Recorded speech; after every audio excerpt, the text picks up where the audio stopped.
We are joined now by our friend Eric Trump. He is, of course, one of President Trump's sons, a guy I've known since we were both in grade school, and he's doing amazing things running the Trump Organization, as you all know. He's also got a new book out, Under Siege, My Family's Fight to Save Our Nation, and a portion of the proceeds will go to Turning Point USA to help continue Charlie Kirk's mission. Eric, thanks for making the time for us.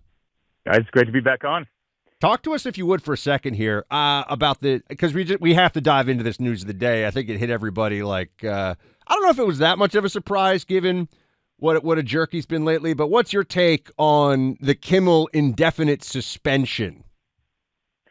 Listen, the guy has been a jerk. He hasn't been funny, but honestly, I think the network uses a way to get him out based on bad ratings. I mean, look at what the ratings are on ABC and NBC and CBS right now. Relative to call some of the other shows, some of even the cable shows, right? Look at my wife. Look at Laura. I mean, her show's getting 2.6, 2.8 million people, on a Saturday night. And you look at CNN during the week, and if they can pull 5, 6, 700,000 people, it's like they're doing great for themselves, right? So it clearly shows that the content is not working. People are no longer amused. It's not funny to make fun of 31-year-old kids who are getting assassinated on any soil, certainly not U.S. soil, especially somebody who is as beloved as our friend Charlie. And I'm glad they got rid of this jerk. Eric, where were you when you found out about what happened to Charlie Kirk last week? And what was your immediate reaction? Because you've got young kids like he does and like Buck does, and my kids are getting a little bit older. But you travel around, you do a lot of public events. So does your wife. What was your reaction when you saw that? Honestly, guys, I hate to say it, but it was like deja vu to Butler, right? I mean, I walked into my office. My sister came running up to me, literally grabbed me. She goes, Charlie shot, and it looks like Charlie's dead. I mean, it was right after. And obviously at that point, it was making its round on social media. And, you look at the movement of the body and you knew it was devastating. And me, I've competed in all the shooting sports my entire life. You could tell it was a high power rifle. I could tell instantly that was a high power rifle just by the sound of the shot. And my heart sank. I mean, Charlie was a friend. I've been on the stage with him 100 times, as you guys have.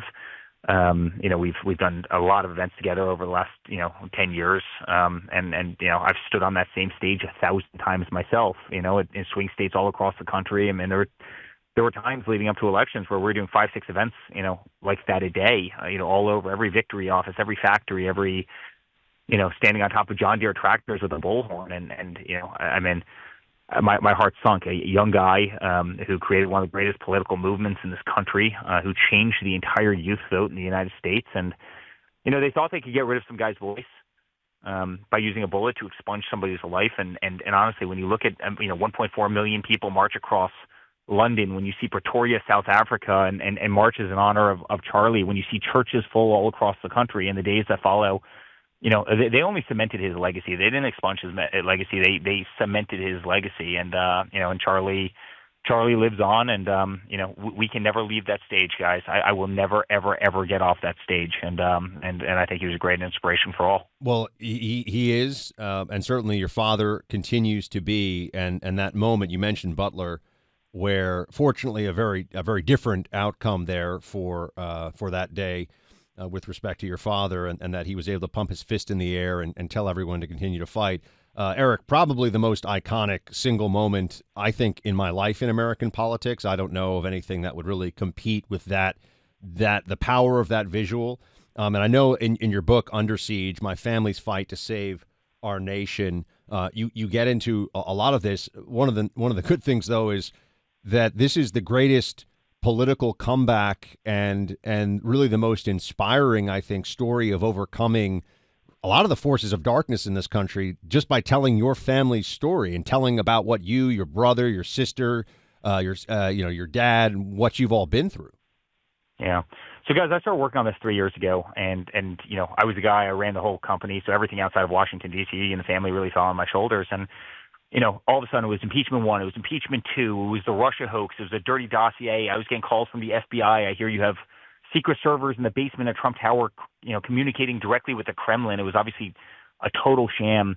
Then they sent every DA, every AG after us, whether it was New York or Washington, D.C. or Fulton County, Georgia. The stories of all of those. I got 112 subpoenas. I became the most subpoenaed person in American history by these radicals. And they took us off of Facebook and Twitter and Instagram. They took my father off the ballot in Colorado, and then in Maine, they came after us. They came after our employees. They raided Mar-a-Lago. They raided our homes. I mean, it was nonstop siege. They wanted to bankrupt us. They wanted to see us gone. They wanted to take away our voice. They wanted the dozens of gag orders we all had in these nonsense cases, all of which we won. And the vast majority of them fell on my shoulders because, again, they came after the company based on the fact that my father had constitutional protections. And we beat these guys. We beat them back at every single instance. And so I started writing this book, Under Siege, because that's what they wanted to do. And then, I had my two kids on my lap when Butler came around, and, watched my father's head almost get blown off while having a 5 and 7-year-old sitting on my lap, 4 and 6-year-old actually at that time sitting on my lap. I mean, in high definition TV. And, and then obviously I saw them trying to do it again in West Palm at the golf course. And then I saw what happened to Charlie. And that's what they wanted, guys. They wanted our voices gone. They wanted our movement gone. They wanted my father gone. They wanted me off that stage. They wanted Don off that stage. They sure as hell don't like you guys for everything you stand for and how principled the two of you guys have been.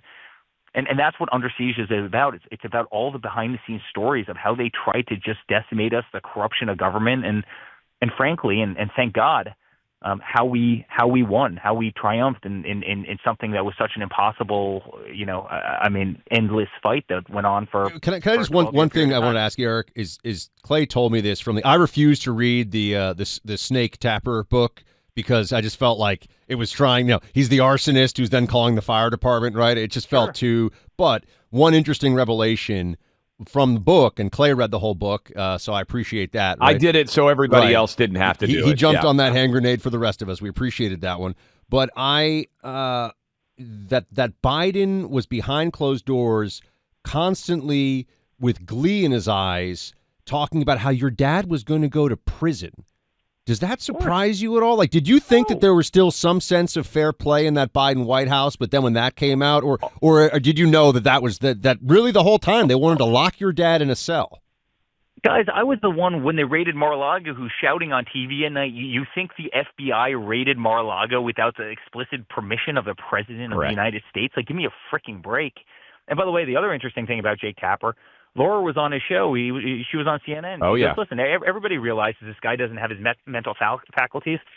And he starts screaming at her on the show, how are you the person to diagnose, his cognitive abilities? Don't you think you're offending children with stutters around the country? And Laura, she would not put up with the nonsense. She fought right back. And then sure enough, you look at the title and you can maybe remind me of the exact title, but it was like, a Biden's, a cognitive decline and the cover up by the mainstream media. I'm sitting there saying the irony of this when 6 months ago, he actually called my wife to apologize. Like, the irony of this when you're sitting there, yelling at Laura Trump for saying that we all realize, everybody in this country realizes that the guy's not exactly the sharpest tool in the. He said Laura was making fun of his stutter. Yeah. Which is just insane. Yeah, and it screamed at her for quote unquote diagnosing Biden and not having a PhD. Like, give me a break. And then he writes a book about how, the media misled the world, and the great irony of this. But that's why, honestly, that's example 9,820 of why people detest the mainstream media in this country, and why, honestly, independent voices like yours, are moving the needle, and why no one watches CBS, and why people like Jimmy Kimmel are getting fired, and so on. Under Siege is the book, My Family's Fight to Save Our Nation. We're talking with Eric Trump. You are a business guy. You're traveling all over the world doing deals. And one place that I think is emblematic of how much the culture has shifted is suddenly everybody wants to play on your family's fantastic golf courses again. I know that that's a good thing, but does a part of you just think when these deals get done, man, so many of these business people are complete and total cowards. Your dad was right in 16, 17, 18, 19, 20. They try to cancel him. They kick him off. And then he wins the popular vote. He's now standing, doing toast with the king and queen of England last night. And all these business guys suddenly, they show back up and they're like, oh, we always loved you. Oh, let's go with you. This is business one of the most shameless places on the planet in general? Because you guys are grinding for years and now everybody loves you, but it's got to be a part of you's got to be like, give me a break. I got canceled, guys, by every bank in the country for doing nothing wrong, only because I chose to wear a Make America Great Again hat. I'm talking about golf courses in upstate New York, things that had absolutely nothing to do with politics, things, entities that had been around for 25 years that had been perfect customers, and they turned us off. Capital One, the worst of all of them, turned us off like we were dogs. I mean, they canceled 300 accounts in the middle of the night, and then all of a sudden, every single day, I get calls from the heads of and you would know the names of every single one of them. They're the biggest bankers on Wall Street. Hi, Eric. We really miss the relationship, and we'd really love to get back together. I mean, is there a way that you could come over to my house? I'd love to take you to dinner. I'd love you to treat. It'd be great if we could try and rekindle the relationship. And I'm sitting there, guys, and I have very little tolerance for this nonsense. Especially now, I'm over trying to hide feelings, and I'm not into the pageantry of this stuff. And you're sitting there saying, "You dirty."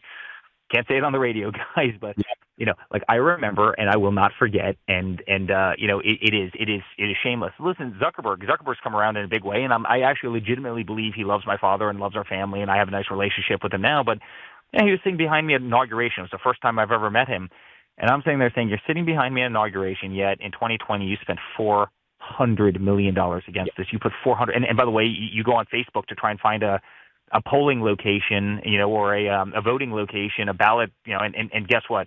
Every single one would come up for Biden, not a single one would come up for Trump. It's like, they rigged the algorithms, they put right? They turned down everybody's dials, and now all of a sudden everybody's smiling and happy. And, I'm not saying that people can't change their mind, and I think he legitimately did and is legitimately on the team now, but it's, sometimes it's hard to bite your tongue. Well, we really appreciate the story and also the fight that your family has put forth for the country, and it is a phenomenal first year in this administration. We're not just saying this because he's your dad. I'm not just saying this, Eric, because I think I met you when you were 10 years old or something for the first time. But this is the truth. It has been an incredible first year, and what your dad has come through is the most amazing political battle in my lifetime. I think in any of our lifetime. I don't think anything would come close to it. And the fact that you're giving a portion of the proceeds of the book to Turning Point to continue on with Charlie's legacy, I think just speaks to how much you care about, your friend Charlie, his family, and also the mission that he left behind. So the book is Under Siege, My Family's Fight to Save Our Nation. Go get your copies. Eric, welcome anytime, my friend. Please come back soon. Thanks, guys. That's Eric Trump. Buck, when we come back, we'll react to that a little bit more. Prize Picks. I'm actually going to make the pick this week because I wasn't sure about my travel schedule, so you don't have to worry about Buck panic trying to read George Pickles or try to read. You better have a Saquon pick for me today, though, is all I'm telling you, okay? I am going to give the pick at the end of the third hour, so I will text it to you, Buck, and you can hop on because you're going to be traveling back to Miami, I think.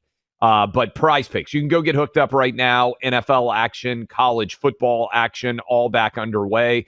Use my name Clay right now. You play $5, you get $50. You can play in California. You can play in Texas. You can play in Georgia, 40-plus states. If you're feeling left out, all you have to do is go to prizepicks.com, use my name Clay.